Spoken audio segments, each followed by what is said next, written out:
तो देखो container freight station बोला जाता है ये जगह को, है ना। ये CFS है। मैंने दो चीज बताई थी, एक होता है ICD और एक होता है CFS। ICD होता है मेन लैंड पे, जैसे नासिक वगैरह है वो मेन लैंड है, वहाँ पे ICD है। ये सी लैंड है, बॉम्बे है, ठीक है। तो यहाँ से JNPT पोर्ट नजदीक है, तो ये CFS है। वैसे बॉम्बे में कम से कम 25 से भी ज्यादा CFS है, यही एरिया में सिर्फ, है ना, नावा सेवा में। तो देखो CFS का रोल क्या है। CFS का रोल पहला ये है कि आपका सामान यहाँ पे आए, इसका कस्टम क्लियरेंस करे, ठीक है ना। सबसे पहले देख समझो कि कोई भी सामान वहां से गेट से आपका अंदर आएगा, तो यहाँ पे पहले तो आपका डिब्बा एक CHA उसने बुक करवा के रखा है, ठीक है ना। तो सामान आएगा, तो सामान उतरेगा आपकी गाड़ी में से, तो उसका वो लोग एग्जामिन करेंगे, कस्टम एग्जामिन करेंगे कि भाई इनवॉइस के हिसाब से ही सामान आया है, जो बोला है वैसा ही है, वैसा नहीं है। तो कस्टम के सब साहब आएंगे, देखेंगे, एग्जामिन करेंगे, अगर ठीक रहा तो लोग अप्रूवल देते लोडिंग के लिए, कंटेनर में माल लोडिंग के लिए अप्रूवल देते। लोडिंग हो गया, एग्जामिन हो गया, सब हो गया, तो ये लोग शिपिंग बिल फाइल करके देते हैं। शिपिंग बिल फाइल किया मतलब अभी कार्गो एग्जामिन हो चुका है, ठीक है ना, कस्टम के अनुसार ये कार्गो अभी तैयार है जाने के लिए। तो उसके बाद ये सील लगता है, देखो यहाँ पे ये कंटेनर के ऊपर सील लगा है, यहाँ पे आ जाओ, है ना। ये देखो यहाँ पे सील लगा है ना। तो ये दो सील क्यों होते? ये सर मेरा इंडियन कस्टम करते हैं, ये कस्टम कस्टम का सील है। ये कस्टम का सील है और ये लाइन का सील रहेगा, ठीक है ना। ये ये शिपिंग लाइन का सील है, ये कस्टम का सील है। मतलब ये सील एक बार लग गया तो फिर अभी कस्टम क्लियरेंस इसका हो चुका है, फिर अभी ये डिब्बा खुलेगा कोई नहीं, ये जाएगा आपके डायरेक्ट पार्टी के पास, फिर वही वो ओपन करेगा, ठीक है ना। तो देखो बैक ऑपरेशन जो होता है ना एक्सपोर्ट का, वो एक्चुअल में एक्सपोर्टर नहीं करता कुछ भी, ठीक है ना। इसके लिए हमने CHA को अपॉइंट किया है, वो CHA आके सारा काम संभालते। ये कंटेनर बुक करवाना, ये सील लगवाना, कस्टम एग्जामिनेशन करवाना, कस्टम क्लियरेंस करवाना, ठीक है। फॉरवर्डिंग का पूरा पार्ट, लॉजिस्टिक का पूरा पार्ट, ये सारा पार्ट कौन क्लियर करके देता है? आपका CHA कवर करके देता है, ठीक है ना। इसमें एक्सपोर्टर का एक्चुअल में यहाँ पे आने का कोई रोल है नहीं। फिर भी आज हम नॉलेज लेने के लिए हमारे सारे स्टूडेंट को हम लेके आए थे CFS पे। ये है बॉम्बे का वैष्णव वैष्णव लॉजिस्टिक CFS है ये जो है, ठीक है। यहाँ पे देखो हर एक कंटेनर की है ना ऊपर, यहाँ पे देखो उसका नंबर है, ठीक है। तो ये नंबर के हिसाब से आप वो कंटेनर को ट्रैक भी कर सकते हो। मतलब ये कंटेनर लोड हुआ, वेसल में चढ़ा या नहीं चढ़ा, तो ये कंटेनर के नंबर होते हैं ना, उसके बेस पे आप इसका लोडिंग कर सकते हो।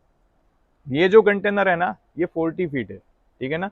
सामने देखो वहां पे MSC का जो छोटा डिब्बा पड़ा है ना, ठीक है, वो 20 फीट साइज है, ठीक है ना।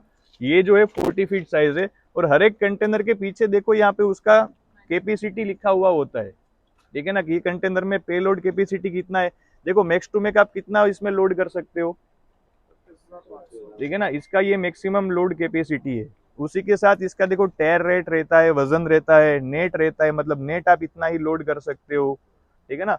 और इसका एक देखो हाइट वाइट CBM भी होता है। यहाँ पे आप देखो, यहाँ पे ज्यादा क्लियर समझ में आएगा, वहां पे लिखा हुआ नहीं समझ में आ रहा है।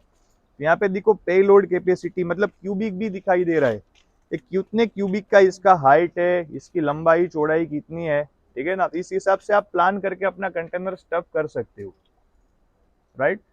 तो ज्यादातर मैंने आपको बोला था LCL FCL कार्गो होता है, ठीक है ना। तो LCL कार्गो होता है ना, लेस देन कंटेनर लोड। तो ऐसे ही कंटेनर यहाँ पे पड़े रहते हैं, सबका सामान आता है, एक ही कंटेनर में 2-3 पार्टी का सामान एक साथ लोड होके ही जाता है, उसको LCL कार्गो भी बोला जाता है, ठीक है ना।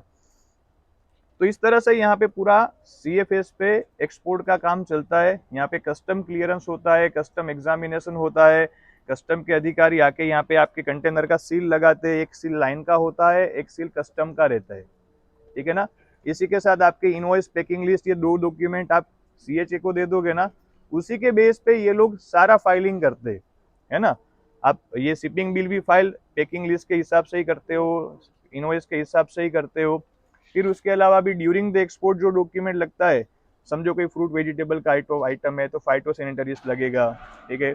उसके अलावा कोई भी एक्स्ट्रा सर्टिफिकेशन चाहिए ना, तो सारे सर्टिफिकेट भी ये CHA आपको निकाल के देता है। तो एज ए एक्सपोर्टर मेरा रोल क्या रहेगा, मैं अपना एक बार ऑर्डर दे दिया, किसी से मैंने ऑर्डर लिया बाहर की कंट्री से, तो इन बिटवीन में CHA से एक कंटेनर बुक करवा लूंगा, तो ये भाई मेरा कंटेनर बुक करवा देंगे, और कंटेनर बुक करवा के अगर मेरा CFA स्टफिंग है ना तो मैं माल लेके आऊंगा ना तो ये भाई मेरा यहाँ पे एग्जामिन करके कार्गो क्लियर करवा देंगे। अदरवाइज मैं कंटेनर ये यार्ड से उठा के अपनी जगह पे लोडिंग करके वापस यहाँ पे लेके आऊंगा तो भी कस्टम क्लियरेंस हो जाएगा, ठीक है ना। तो इस तरह से पूरा काम चलता है CFS पे एक्सपोर्ट का, जो आपने प्रोग्राम में सीखा ना, ठीक है। तो वही चीज यहाँ पे प्रैक्टिकल आप देख रहे हो, वही चीज यहाँ पे हो रही है। तो क्लियर है, किसी को कुछ इसमें कुछ कंफ्यूजन ना समझ में आया हो CFS पे क्या होता है कैसे होता है। देखो अभी यहाँ पे ये गाड़ी आया है, ठीक है ना, ये गाड़ी या तो लोड होके आया होगा या तो अभी एम्प्टी है, इंपोर्ट है ना। अभी ये इंपोर्ट है, देखो नावा सेवा से अभी ये वेसल खाली हुई होगी, वेसल में गाड़ी वो कंटेनर उसमें चढ़ा के वो लोग यहाँ पे लेके आए। अभी यहाँ पे इसका क्या होगा, कस्टम क्लियरेंस होगा।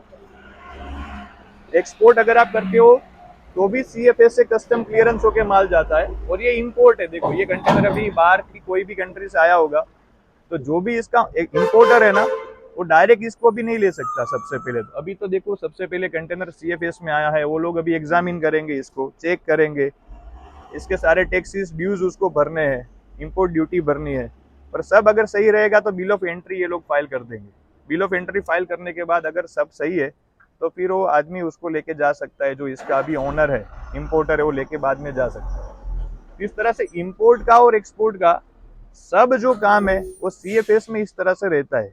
पर as a exporter, as a importer मेरा यहाँ पे कोई रोल नहीं है, ये सारा रोल हमारे CHA का है, ठीक है ना। तो आज हमारे साथ जो खड़े भाई ये खुद भी काम करते हैं यहाँ पे CFS पे। इसका भी एक कंपनी है, श्री गणेश करके कंपनी है, ठीक है। ये खुद भी अपना यहाँ पे सारा क्लियरिंग, फॉरवर्डिंग का, कंटेनर बुकिंग का ये काम भी संभालते, ठीक है ना।